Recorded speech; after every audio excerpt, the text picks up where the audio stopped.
New details now about how police tracked down Xavier Tate Jr., the man accused of killing Officer Luis Huesca.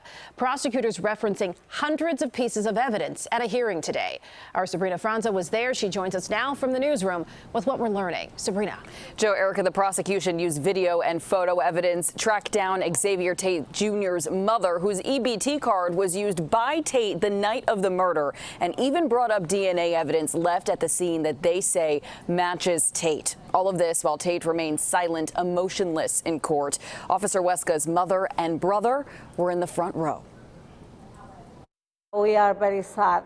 Edith Huesca, mother of Officer Luis Huesca. And all the people that have supporting us in this horrible pain. Thank you so much for your supporting our family. In 1 week, she said her final goodbye to her son, fallen police officer Luis Huesca, and sat in court across from the man accused of killing him. I hope my brother gets that justice that he deserves. Prosecutors say Xavier Tate, the 22-year-old accused killer, quote, left pieces of himself at every turn. Prosecutors then recounted evidence that began 36 hours before the murder even took place. They referenced these videos, which were originally released by police, showing, they say, Tate purchasing gum using his mother's EBT card. The card helped identify him and track him from this scene to this one. Another convenience store, we're told, where he used the same card. Just before the murder, we're told more video shows Tate and Huesca in the same clip. Tate is walking as Officer Huesca's car drives by, about to pull into his driveway, his final moments. The state claims Tate approached Officer Huesca while he was in uniform, parked in his driveway, and shot him 10 times from the driver's side window. We're told Officer Huesca did not return fire. They say a neighbor later looked out their window, saw Officer Huesca on the ground next to the car, shot in the face and throughout his body, with Tate standing over him, then saw Tate take Huesca's car and flee.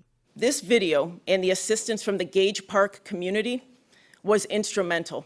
Chicago police and others outlined some of the same evidence mentioned in court, the evidence that prosecutors say not only tracked Tate to the scene of the crime, but showed him ditching the car in an alley nearby, ditching his clothes, fleeing to Wisconsin, Iowa, and Rockford, Illinois, before he was located in Glendale Heights. The prosecution also claims DNA evidence on the bullet casings matched Tate's in a preliminary analysis that's based off a national DNA index system that Tate was entered in because of a prior incident.